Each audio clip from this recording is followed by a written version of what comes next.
नमस्कार, जोहार। स्वास्थ्य चर्चा के नए भाग में आप सभी दर्शकों का हार्दिक स्वागत है।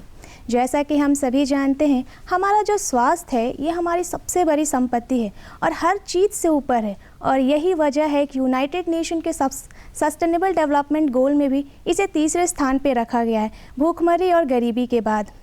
चूँकि हमारा भारत भी एक इसका हिस्सेदार है, तो हम सभी की जिम्मेदारी बनती है कि हम सभी स्वस्थ जीवन की राह पे आगे बढ़ें। और इसलिए दूरदर्शन की ये पहल स्वास्थ्य चर्चा आपके उस जिम्मेदारी की राह में आपके सहयोगी बनने का प्रयास करती है। उसी प्रयास की राह में एक कदम और आगे बढ़ाते हुए आज हम बात करने वाले हैं रेस्पिरेटरी डिजीज़ के बारे में, यानी कि हमारे लंग्स में कौन कौन से डिजीज़ होने के चांसेस होते हैं। इस विषय के ऊपर विस्तार से बात करने के लिए आज हमने अपने स्टूडियो में आमंत्रित किया है मनीष कांत त्रिपाठी को, जो कि एक होम्योपैथी के चिकित्सक हैं, जिनका हम हार्दिक स्वागत करते हैं। मनीष जी, आपका बहुत बहुत स्वागत है हमारे इस कार्यक्रम में। दूरदर्शन के दर्शकों को मेरा जोहार।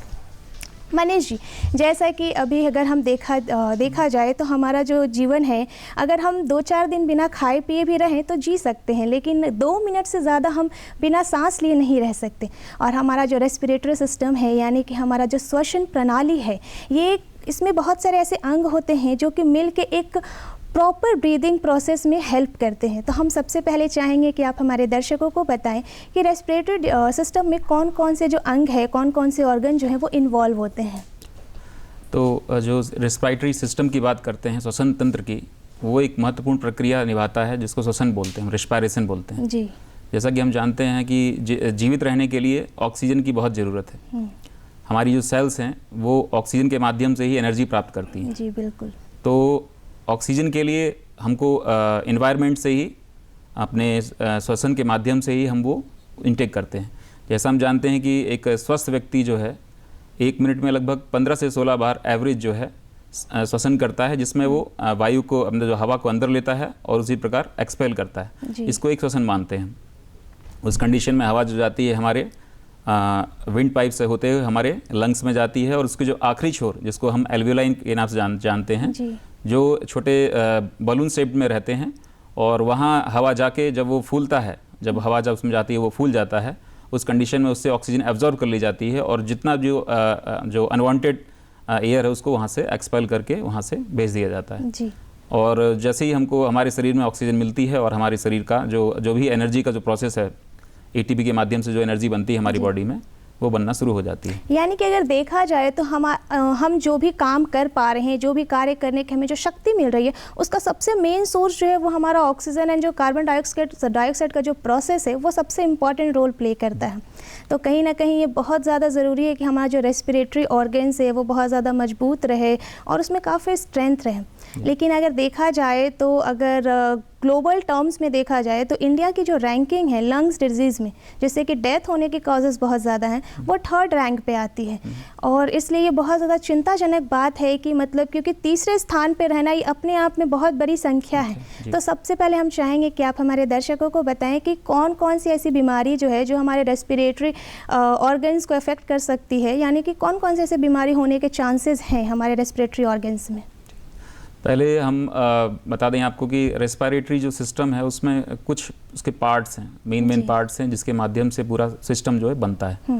जब हम बात करें शुरुआत में, जो नोज़ रहती है वो रेस्पिरेटरी सिस्टम का ओपनिंग रहता है जी। इसके बाद जैसे हम नेज़ल कैविटी में इंटर करते हैं, उसके बाद जो उसका जो नेक्स्ट पार्ट आता है उसको साइनस बोलते हैं, जो म्यूकस सिक्रेट करता है। और जो भी हम डस्ट, जब हम एयर इनटेक करते हैं, जो उसमें डस्ट रहती है उसको अपने से चिपका लेता है म्यूकस के माध्यम से, जिससे वो डस्ट जो है वो हमारे जो लंग्स में ना जा सके।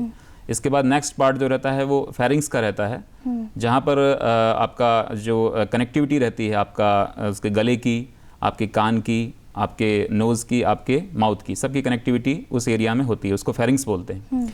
इसके बाद अगला पार्ट जो आता है उसको लैरिंग्स बोला जाता है, जिसमें हमारी वोकल कॉर्ड होती है, जिसमें हम मतलब जो स्पीच करते हैं, वो स्पीच को हम ध्वनि तरंगों को जो कन्वर्ट करता है, उस वहाँ पर वो लैरिंग्स होता है, और होता है एपिग्लॉटिस। जो आपका जो फूड हम लेते हैं उसको वो फूड पाइप में, और जो हवा लेते हैं उसको विंड पाइप में वो ट्रांसफ़र करता है। ठीक है।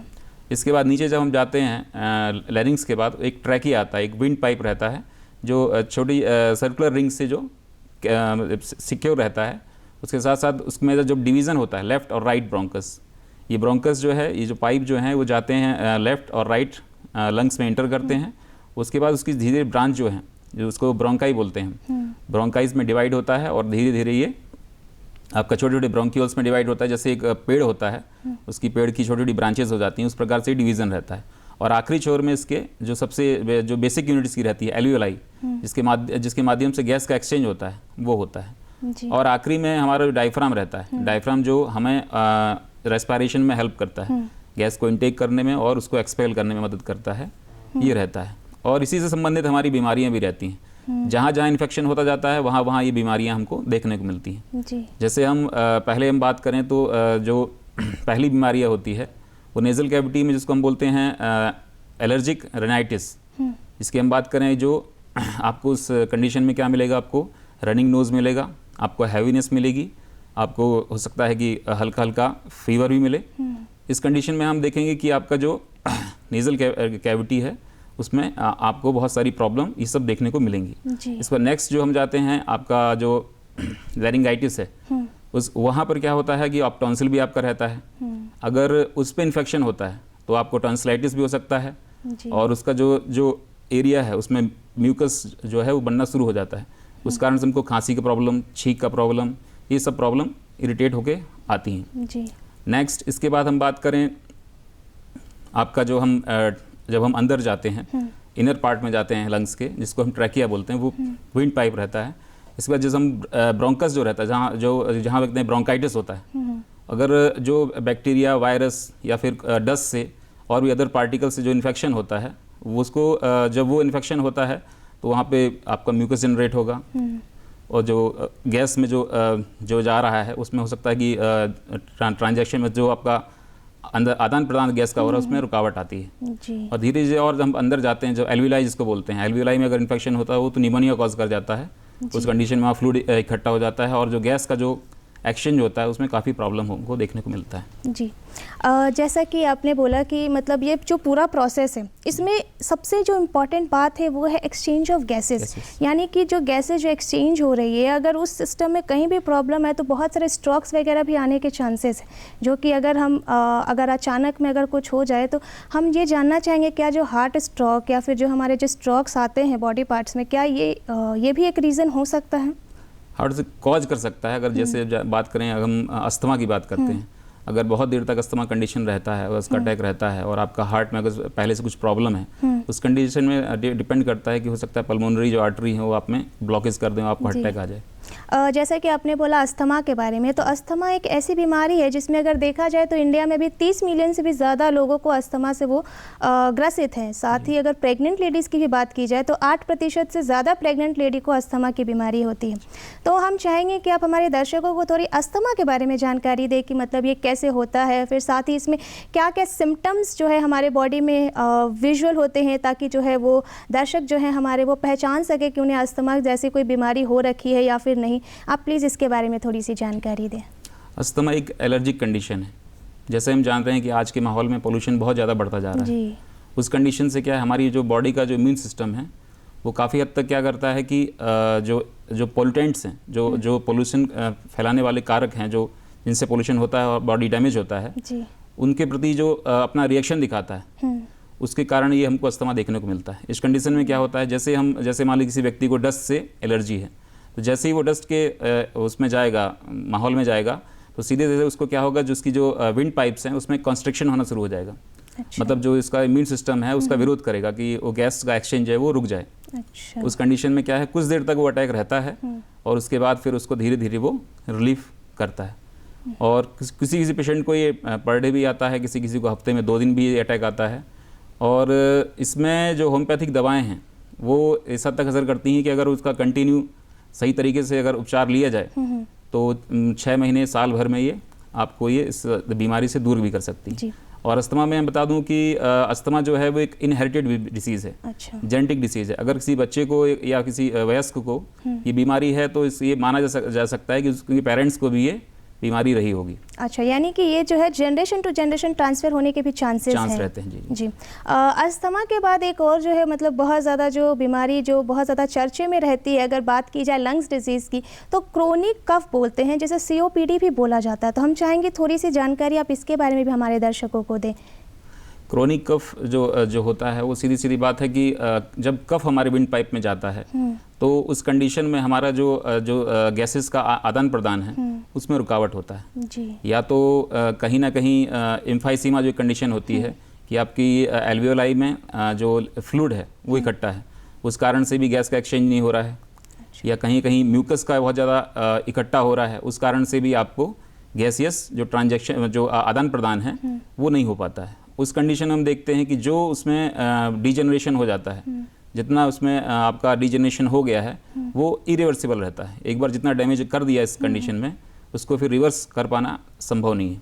अच्छा। तो उसको यही है कि प्रॉपर ट्रीटमेंट, सही टाइम पे ट्रीटमेंट लिया जाए, उस कंडीशन में आप इस से दूर हो जैसे सकते कि हैं। इस बीमारी का नाम ही है क्रोनिक कफ, तो क्या ये बहुत लंबे टाइम तक चलने के भी चांसेस रहते हैं क्या, कि आगे चल के कुछ खतरनाक बीमारी का रूप ले सके? या फिर क्रोनिक का सीधा सीधा अर्थ ये है कि जो लंबे समय से चला आ रहा हो, उसी को ही हम क्रोनिक बोलते जी। हैं। तो और ये मे बी चांस है अगर प्रॉपर ट्रीटमेंट नहीं होता है तो ये लंबे समय तक चलता रहता है और आगे प्रॉब्लम्स क्रिएट करता रहता है। अच्छा, जैसे ये क्रोनिक कफ के बाद एक और जो डिजीज़ है निमोनिया, जो कि मतलब 5th लीडिंग कॉज है डेथ के टर्म्स में अगर इंडिया में बात की जाए तो हम चाहेंगे कि आप थोड़ी सी जानकारी निमोनिया के बारे में दें, बिकॉज जो बच्चे होते हैं वो काफ़ी जल्दी इससे अफेक्ट कर जाते हैं, और जैसा कि हम जानते हैं कि उनका इम्यून सिस्टम जो है काफ़ी डेवलप नहीं हुआ रहता है। तो हम चाहेंगे कि इसकी जानकारी हमारे दर्शकों को हो ताकि वो अपने बच्चों को इस खतरनाक बीमारी से बचा सकें। तो निमोनिया की हम बात करें तो एक जनरल भाषा में समझें तो लंग्स का इन्फेक्शन होता है जो बेसिक जो है एल्वियोलाई में होता है, और ये जो बीमारी है वो बच्चों में आसानी से देखने को मिलती है। उसका कारण क्या रहता है कि बच्चे जो रहते हैं उनका शुरुआती स्तर में जो उनका इम्यूनिटी रहता है वो कमज़ोर रहता है। अच्छा। उस कंडीशन में ये ईजिली अफेक्टेड हो जाते हैं, और बच्चों को कोशिश करना चाहिए कि इस माहौल में ना ले जाएं कि जहाँ पर इस टाइप का कोई व्यक्ति है जो इन्फेक्टेड है, खांस रहा है, या फिर इस टाइप का जो पॉल्यूटेंट जगह है जहाँ पर पॉल्यूशन है उससे दूर रखें। सैनिटाइजेशन का ध्यान रखें, बच्चे को साफ़ सफाई वाली जगह पे रखें, और उसके जो भी कपड़े हैं, जो भी उसके जो यूजेस सामान है वो सब थोड़ा सा साफ़ सुथरे सैनिटाइजेशन करके रखें। अच्छा। उस कंडीशन से आप इस जो निमोनिया है उससे काफ़ी हद तक बच सकते हैं। इसमें ये होता है कि शुरुआती स्तर में जब कोई भी जैसे हम बात करें तो ये होता है आपका बैक्टीरियल इन्फेक्शन से, वायरल इन्फेक्शन से, या किसी भी आपका जो आप अगर पोल्यूशन में हैं, पोल्यूशन जगह पे रह रहे हैं, जैसे दिल्ली हो गया और भी सिटीज़ हो गई, तो उस कंडीशन में आप इजीली इनसे चीज़ों से इन्फेक्टेड हो जाते हैं। अच्छा। और जो इन्फेक्शन में सीधी सीधी ये होता है कि उस जगह पे सूजन आ जाती है और उस जगह फ्लूइड इकट्ठा होना शुरू हो जाता है। उस कंडीशन में धीरे धीरे वो जो एरिया है वो लंग्स का एरिया कम करना शुरू कर देता है, और धीरे धीरे अगर इसका प्रॉपर ट्रीटमेंट नहीं हो पाता है तो इस कंडीशन में आपको वो जो लंग्स हैं वो पूरी तरीके से काम करना बंद कर देते हैं। शुरुआती स्तर में हमको जो लक्षण मिलते हैं उसमें आपको बुखार मिलेगा, खांसी बच्चे में मिलेगी, उसको सांस लेने में दिक्कत होगी, और कुछ टाइम बाद उसको मतलब सांस लेने के लिए कोशिश करनी पड़ेगी। आपको दिखाई देगा कि बच्चा सांस लेने की बार बार कोशिश कर रहा है। जो ब्रीदिंग उसकी 1 मिनट में 20 या 25 होनी चाहिए, हो सकता है वो 30-40 भी 1 मिनट में देखने को मिलती है। अच्छा, तो क्या ऐसा हो सकता है कि मतलब अगर ये बीमारी जो है बच्चों में अगर हो जाए, छोटे बच्चों में, तो क्या ये आगे तक कंटिन्यू रहने के चांसेस है कि बहुत एक एज होने के बाद भी बच्चा जो है वो निमोनिया से अगर इफेक्टेड हो गया है बचपन में, तो उसे एक प्रॉपर एज होने के बाद भी ये बीमारी उसको अटैक कर रही है?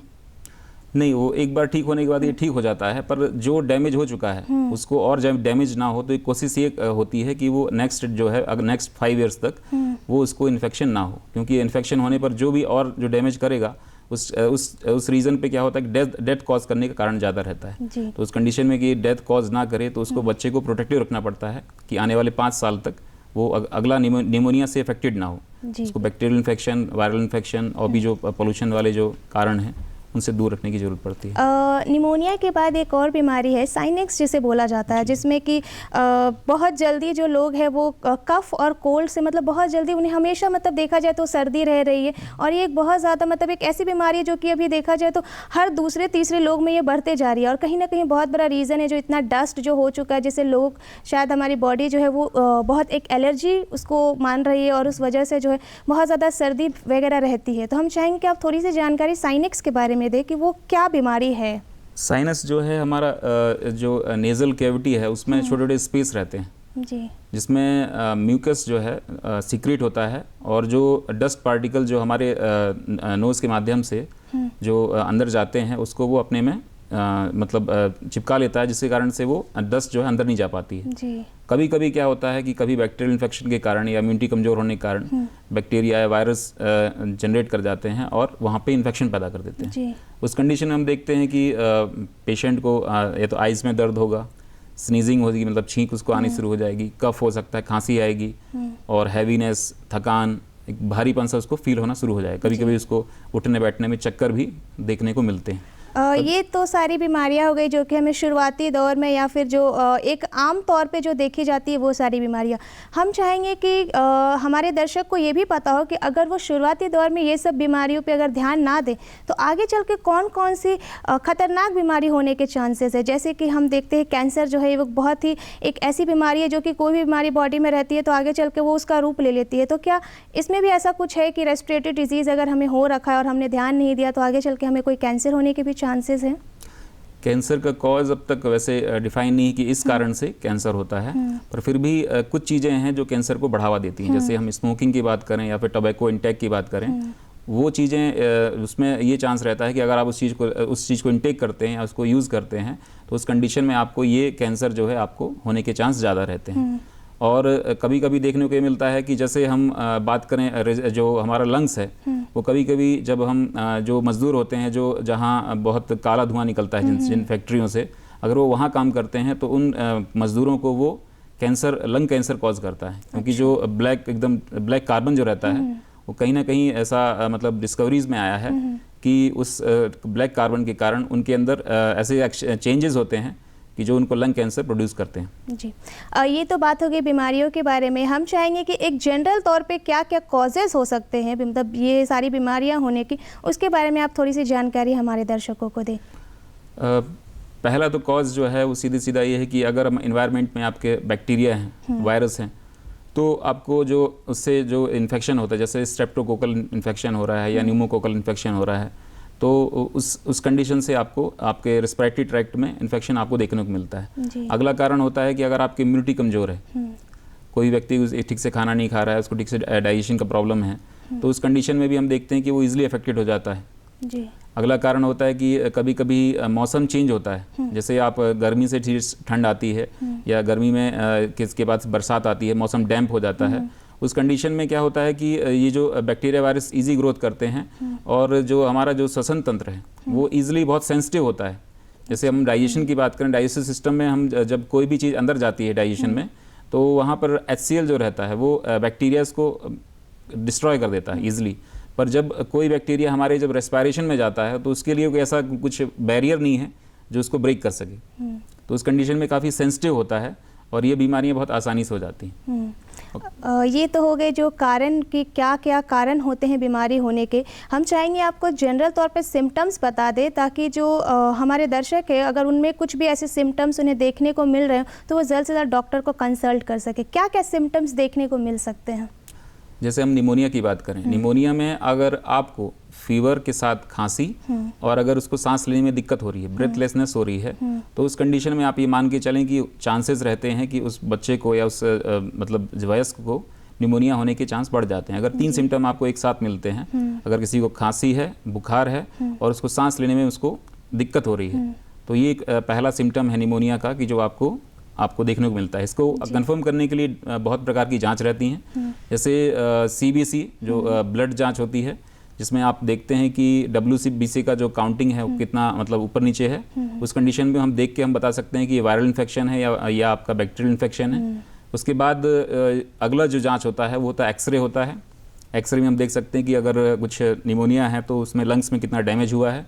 और भी अगर हम और आगे देखें तो इसका जो सिटी स्कैन जो होता है उसमें हम ये देख सकते हैं कि उसका जो एक्चुअल कितना एरिया जो कवर कर चुका है वो सिटी स्कैन के माध्यम से आप उसको देख सकते हैं कि उसमें कितना एरिया उसका जी अलग हो चुका है। ये तो बात हो गई सिम्टम्स की भी।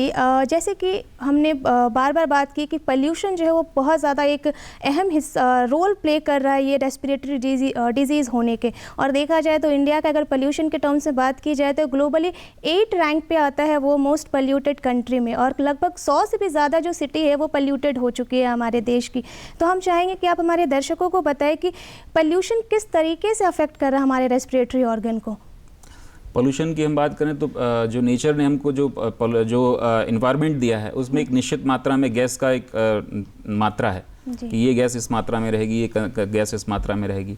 अगर वो मात्राएं डिस्टर्ब होती हैं, ये आपके carbon monoxide, carbon dioxide, nitrous oxide, ये सब जो गैसियस जो कंटेंट हैं, अगर वो चेंज होते हैं और उनमें जो अनवांटेड चीज़ें ऐड हो जाती हैं, उस कंडीशन को ही हम पोल्यूशन बोलते हैं। और ये पोल्यूशन हमारे शरीर को ज़्यादा और ज़्यादा मतलब बीमार कर सकता है अगर इसको सही ढंग से इसको हम अगर नहीं लेते हैं तो। जैसे हम बात करें कि अगर आप धूल से जा रहे हैं या फिर रोड में जा रहे हैं तो आप जैसे हम जानते हैं कोविड में हम मास्क यूज़ करते थे, तो अगर हम मास्क यूज़ करेंगे तो काफ़ी हद तक आप ब्लैक जो धुआं निकलता है उससे काफ़ी सेफ रह सकते हैं। और भी जो इन्फेक्शन जो गैसियस जो रहती हैं वो भी आप मास्क के माध्यम से आप उससे दूर रह सकते हैं। ये तो बात हो गई बीमारी के बारे में। अब थोड़ा सा बात कर लेते हैं इसके इलाज के बारे में कि होम्योपैथी में इसके क्या इलाज है। तो हम चाहेंगे कि आप हमारे दर्शकों को बताएं कि कोई भी रेस्पिरेटरी जो डिजीज़ हमें हो रही है उसके हम होम्योपैथी के ज़रिए कैसे इसका इलाज कर सकते हैं और कैसे निजात पा सकते हैं इन बीमारियों से।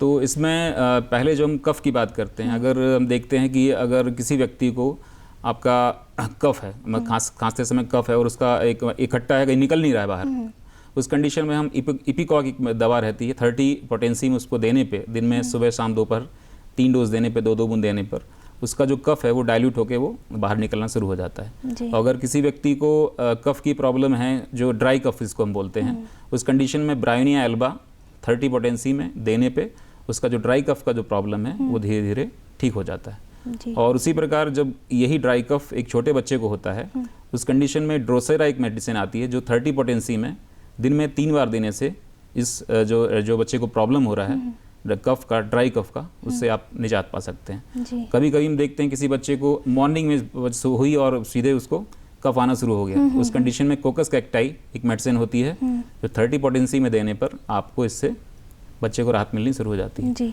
और कभी कभी जैसे कोई अचानक ठंड बढ़ा और किसी को अचानक ठंड लग गया और खांसी आना शुरू हो गई, उस कंडीशन में भी एकोनाइट नेप्लस जो मेडिसिन है 200 में उसका 2 डोज लेने पे सुबह शाम लेने पे आपको उससे निजात मिल जाती है। जो ये इलाज है क्या ये मतलब रेस्ट्रिक्टेड है कि मतलब सभी को दे सकते हैं या फिर जो बच्चे हैं या फिर हमारे जो बूढ़े बुजुर्ग हैं या प्रेग्नेंट लेडीज़ हैं उनको नहीं दे सकते हैं? ये जो भी है सब वो बच्चे की एज और उसकी जो इतनी क्षमता है, उसकी इम्यूनिटी है, उस हिसाब से दिया जाता है। जिस हिसाब से उसके सिम्टम्स हैं उस आधार पे दिया जाता है। इसलिए उसको डायरेक्ट लेना सेफ नहीं रहता है। किसी कुशल चिकित्सक, होम्योपैथिक चिकित्सक के माध्यम से ही ये दवा लेना ठीक रहता है। जी। ये जो इलाज होता है ये कितने समय तक चलता है? डिपेंड करता है। अगर सिंपल कफ है का प्रॉब्लम है तो हो सकता है 5 दिन 6 दिन में ठीक हो जाता है। और अगर और भी जो इन्फेक्शन है आपके, जैसे आपका अस्थमा हो गया या फिर आपका निमोनिया हो गया है और भी कंडीशन जो जिसको लैरिंगाइटिस बोलते हैं, उसमें 15 दिन 20 दिन, और निमोनिया में और भी 1 महीना भी समय लग सकता है। अस्थमा का अगर ट्रीटमेंट, अगर क्रॉनिक अस्थमा है तो आपका 6 महीने का टाइम लग सकता है। तो हिसाब से डिपेंड करता है कि उसकी सीवियरिटी कितनी है, उस कंडीशन में उसको उस हिसाब से ट्रीटमेंट दिया जाता है। हम चाहेंगे कि आप हमारे दर्शकों को बताएं कि क्या कुछ घरेलू इलाज भी होते हैं जो कि दर्शक अगर अपने स्तर पे करे, अगर वो डॉक्टर के पास नहीं जा पा रहे हैं किसी भी वजह से, तो अगर वो अपने स्तर पे इन इलाजों को अगर उपलब्ध करा सके तो वो इन बीमारियों से बच सकते हैं। अगर ऐसे कुछ घरेलू इलाज है तो आप हमारे दर्शकों को बताएं। घरेलू इलाज की हम बात करें, जैसे हम जानते हैं कि कोविड के दौरान बहुत सारा प्रचलन में था कि आप दिन में 3 बार काढ़ा ले रहे हैं, आप गार्गिल कर रहे हैं नमक वाले पानी से जी, और साथ में आप उसको नेबुलाइज़र के माध्यम से आपको गले को साफ रख रहे हैं। तो आपको कोशिश यही करना है कि अगर आपको लग रहा है कि आपको थ्रोट इन्फेक्शन हो रहा है, सोर थ्रोट हो रहा है, आपको लग रहा है कि आपका गला इन्फेक्टेड हो रहा है, उस कंडीशन में आप ये स्टार्ट कर दीजिए कि आप अपना गार्गल करना शुरू कर दीजिए, आप काढ़ा लेना शुरू कर दीजिए। उस कंडीशन में अगर आप गला जितना साफ़ रहेगा, उस कंडीशन में आपका जो रेस्पिरेटरी सिस्टम है उतना जल्दी रिकवर कर जाएगा। जी। जितना उसमें कफ रहेगा उतना ही उसको टाइम लगेगा ठीक होने में। हो सकता है अगर वो साफ़ ना रहे तो जो आपका इन्फेक्शन है वो बढ़ता चला जाए और भी आपको कंप्लेंट्स देखने को मिलती हैं। तो शुरुआती दौर में तो आप दिख कर सकते हैं आसानी से। जैसे कि अगर हम कोई भी दर्शक जो अगर वो होम्योपैथी से इलाज करवा रहे हैं इस डिज़ीज़ के लिए, तो उस समय उनको क्या क्या सावधानी बरतनी चाहिए जब उनका ये होम्योपैथी का इलाज चल रहा है? तो क्या कुछ नहीं खाना चाहिए या फिर क्या क्या चीज़ों से सावधानी बरतनी चाहिए, वो आप हमारे दर्शकों को बताएं। पहली चीज़ तो जो भी पेशेंट है जो दवा ले रहा है उसके लिए पहला तो यह है कि वो बैलेंस डाइट ले। बैलेंस डाइट ले और उसके भोजन में वो सारी न्यूट्रिएंट होने चाहिए जो एक होना चाहिए उस थाली में जी। और साथ में जो पानी की मात्रा है वो भी प्रॉपर होनी चाहिए। साथ में ऐसे पदार्थ जो खट्टे हैं जैसे आपका नींबू है, दही वाले प्रोडक्ट हैं, वो सब लेना बंद कर देना चाहिए, क्योंकि उससे क्या है कि आपकी जो बीमारी बढ़ाने वाले जो कॉज हैं वो बढ़ जाते हैं। अच्छा। और आपको बीमारी और बीमार कर सकते हैं। जी। और साथ में अगर कॉफ़ी का अगर आप सेवन लेते हैं तो उसको बंद करना पड़ता है। जी। जैसे कि आपने कहा कि अगर जैसे ये सब सावधानी बरतने की ज़रूरत है, अगर हमारे दर्शक ये सब सावधानी ना बरते तो उनमें क्या क्या सिम्टम्स देखने को मिल सकते हैं? अगर होम्योपैथी आप दवा ले रहे हैं तो जितनी स्पीड से आपको रिकवर करना चाहिए वो स्पीड से आप रिकवर नहीं कर पाते हैं और कभी कभी हो सकता है कि थोड़ा ट्रीटमेंट लंबा चल सकता है, यही प्रॉब्लम हो सकता है। तो क्या कुछ मतलब ऐसे कुछ सिम्टम्स भी देखने को मिल सकते हैं क्या जिसके लिए उनको डॉक्टर के पास जाना ज़रूरी पड़ सके? हाँ, अगर शुरुआती 3 से 4 दिन में अगर आपको रिलीफ नहीं मिलता है, आप घरेलू नुस्खों के माध्यम से अगर आपको लग रहा है कि आपका प्रॉब्लम बढ़ता जा रहा है, तो उस कंडीशन में निश्चित रूप से आपको एक चिकित्सक के रूप में के पास जाना जरूरी हो जाता है। क्योंकि अगर उस कंडीशन में आप लापरवाही करेंगे तो आपका इंफेक्शन जो अगर अपर रेस्पिरेटरी सिस्टम में है तो हो सकता है वो लोअर रेस्पिरेटरी ऑर्गन में भी आपका ट्रांसफ़र हो सकता है। जी। हम चाहेंगे अंत में आप हमारे दर्शकों को 1-2 सुझाव भी दे दें ताकि वो इस बीमारी से बचे रह सकें। तो रेस्पिरेटरी जो सिस्टम है उसको अगर आपको स्ट्रेंथिंग करना, उसको मजबूत करना है तो उसके लिए आपको योगा जो है बहुत अच्छा माध्यम है। जी। योगा से आप अपने जो ऑर्गन्स हैं आप उसको स्ट्रेंथ मिलती है। जैसे इसमें प्राणायाम जो है अनुलोम विलोम है या भ्रामरी है या फिर और भी जो प्राणायाम है उनके माध्यम से जो हमारा लंग्स है वो उसमें स्ट्रेंथ आती है। जी। उसके जो सीक्रेशन है, जो उसके म्यूकस हैं वो भी धीरे धीरे उसमें बैलेंस तरीके से होते हैं और छोटे मोटे इन्फेक्शन है वो भी बहुत आसानी से ठीक हो जाते हैं। आप हमारे स्टूडियो में आए, हमारे दर्शकों को इतनी अच्छी जानकारी दी और इतने खतरनाक बीमारी के बारे में इतने अच्छे से समझाया, उसके लिए बहुत बहुत धन्यवाद। हम आशा करते हैं कि हमारे जो भी दर्शक होंगे उन्हें आज हमारे इस कार्यक्रम से बहुत ज़्यादा लाभ मिला होगा और साथ ही एक स्वस्थ जीवन कैसे रख सके उसकी प्रेरणा भी मिली होगी। इसी आशा के साथ अब हमें इजाज़त दीजिए, मिलेंगे हम आपसे अगले सप्ताह एक नई जानकारी के साथ और एक नई बीमारी के साथ। नमस्कार, जोहार।